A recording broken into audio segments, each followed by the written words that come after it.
Hello my skeleton friends, welcome to my channel Skeletal Academia. My name is Keith Wui. I'm a freelance artist and a small business owner based in Los Angeles, producing original art and merchandise. If you are interested in my art, the story of inspiration, the art making process, or wanting to see the life of an artist, I recommend you to subscribe to my channel and my social media. Now, let's get into today's topic, setting up my studio. Just want to let you know, if you want to watch this video without voiceover, I have its link below. In case you haven't seen my office setup video, I used to store some of my products in this small room. After I moved them out to my garage, I paint this whole room from light to dark neutral gray tone using my favorite paint, Iron Ore by Sherwin-Williams. I had set up a few different studio space in the past, and I realized that darker room with some light shine through, giving me the best comfort and creativity. Most of the furniture like table and shelves that I have are mostly thrifted from local areas, but I also purchase some online when I need to.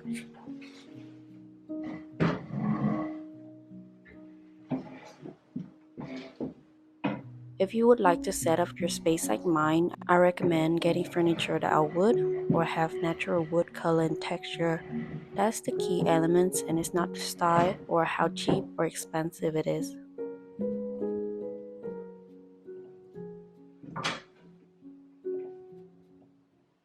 About this catset rack that I'm working on, I got it at a flea market downtown with a vision of displaying my paint tubes. I took off the back to take some of the dividers so the paint tube can fit, nailed the back, and we're almost done.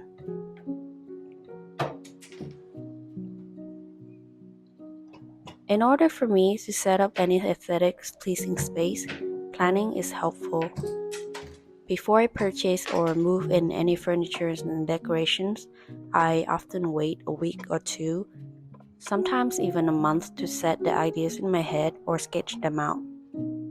Knowing what tools and supplies I will be putting in this room is necessary for me. I need to know what furniture would fit, all of the supplies and tools that is needed in my work before I invested in them. My goal was to have everything visible and not hidden to avoid cluttering. I measure my space carefully and pick out furniture with the width, depth, and height that would fit in here nicely, yet not crowded, giving the room plenty of space to comfortably moving around and be functional even though it's really a very small room.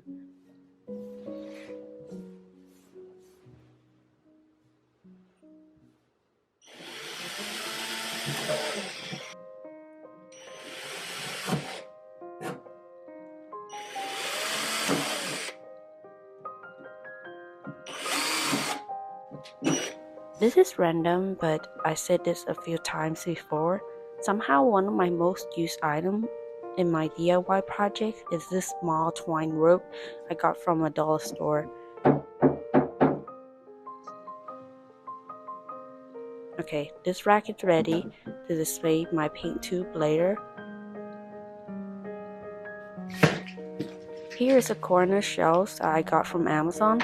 The price is relatively cheap compared to thrifting due to the material, but it's functional.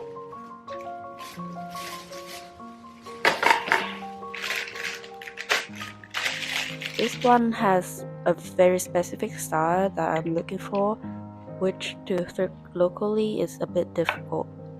By the way, my hobby is thrift and flip secondhands, vintage and antique things, so I mention them very often.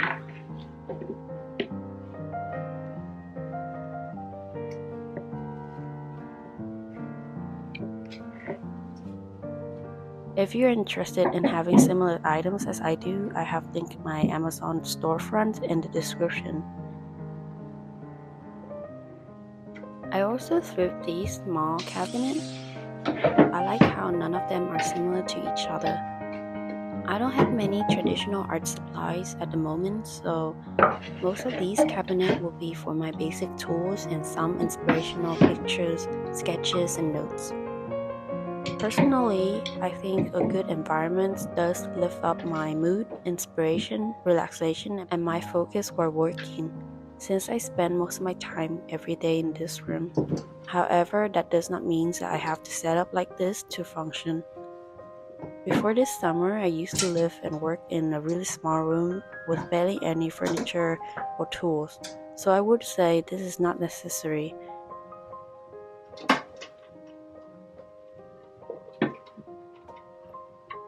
At this moment, I thought the door of this cabinet is so cute, but it would be in the way when I use it, so I decided to take it off and use the door for another creative project. The nails were so old, but I'm glad they came off so I can replace them in the future.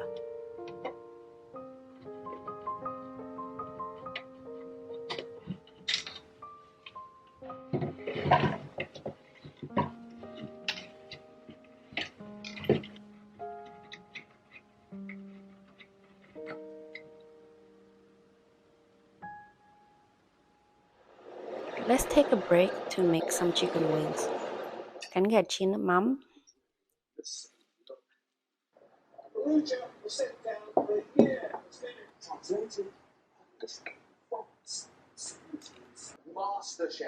I was watching some documents about the story of the Rococo, one of my favorite art movements after the Baroque.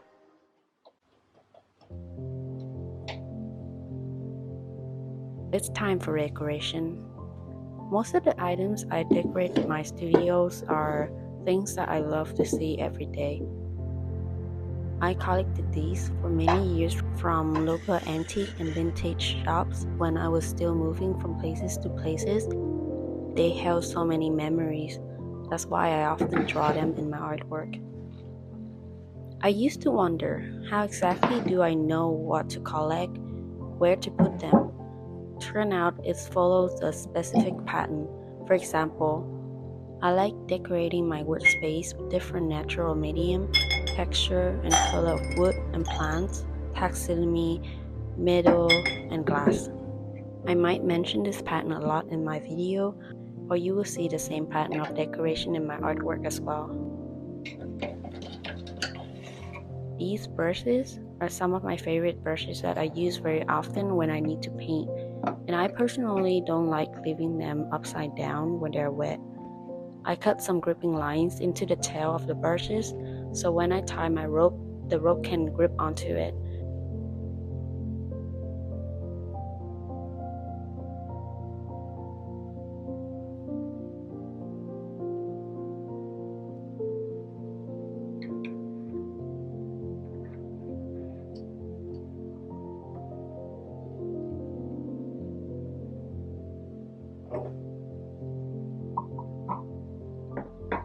Some more decorations together with my art supplies, fun and functional to me.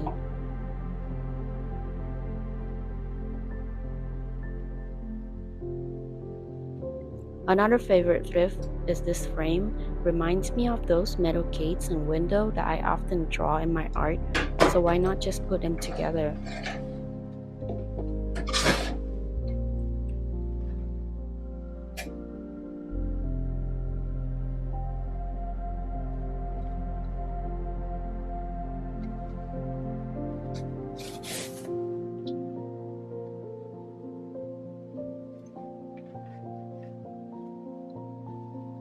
I only install frames that fit the common print size that I sell in my shop, so I can easily switch for the artwork anytime I want.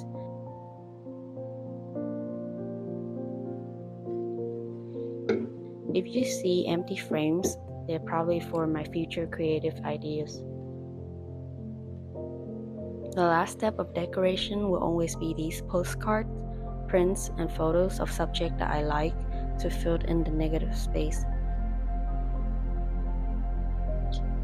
For maximalism decor style, I do think this is the easiest way to balance out the composition of all decorative items and bring them together as a big mural.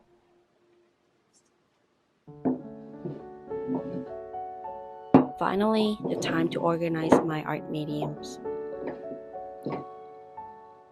I was looking for something to hang my washi tape and I found this bracelet hanger, which I thought was for sewing supplies. Here are some of the washi tape that I sell in my shop. I use this very often for journaling.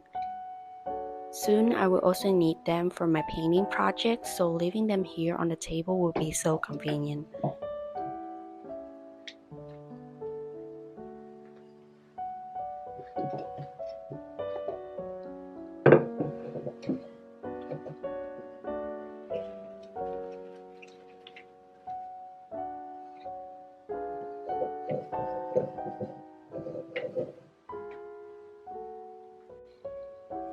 Then I thread this nut bowl to hold my leather ink bottles.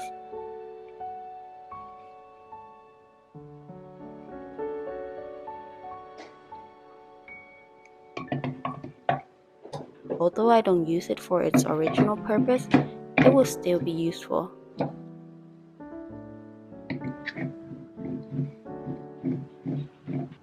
I love the cracked wood texture and the shape. It makes my supply storage more interesting to look at every time. Remember the pattern I was talking about? We just have wood, now metal. This thing here is a wine bottle coaster. I love the fruit decorative elements.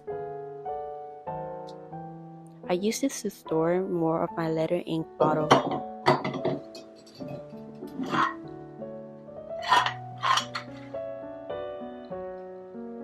Back to this rack.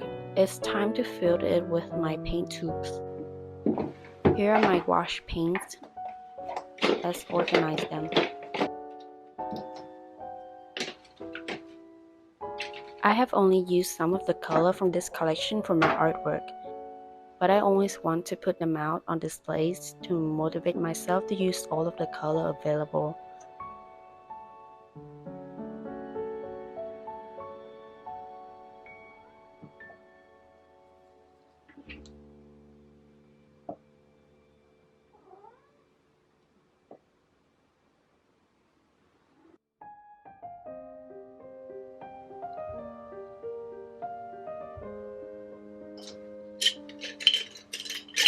I got these glass jars for some other brushes. You see what I did? We have wood, metal, and glass. I love using these for crafting projects. There are so many new ones, which were from someone who gifted them to me.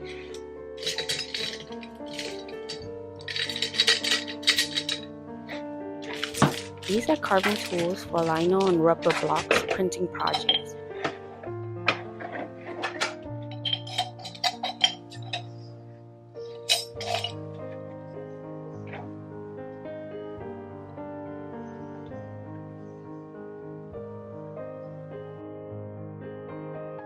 Here are more glass jars and containers that I collect. I like how they have different shapes and patterns. I store some of my favorite black ink pen and markers in here.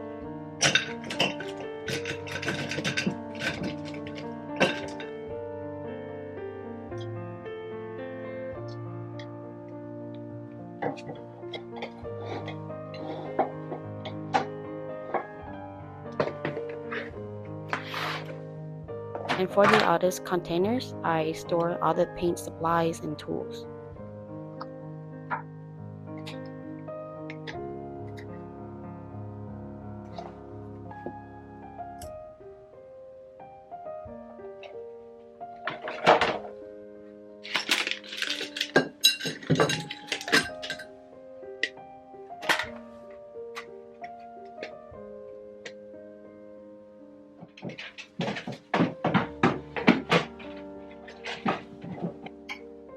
Lastly, since it's a gallery wall, I decided to install a picture lamp or a museum light picture.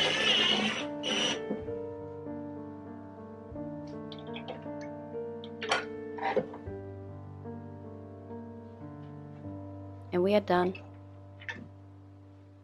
Are you ready for the final reveal? The National Broadcasting Company invites you to listen to Glenn Miller's music.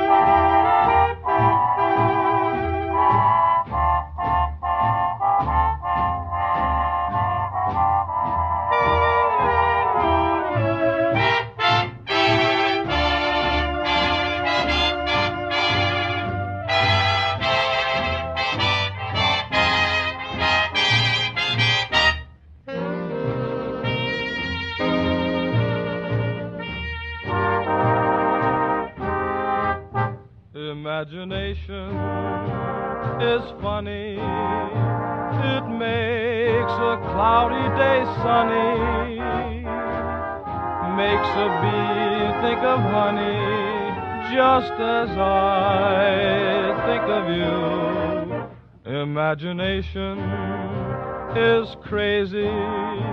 Your whole perspective gets hazy. Starts you asking a daisy what to do, what to do. Have you ever felt a gentle touch, and then a kiss, and then find it's only your imagination again? Oh well, imagination is silly. You go around willy-nilly.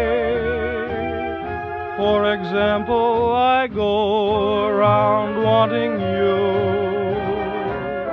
and yet I can't imagine that you want me to.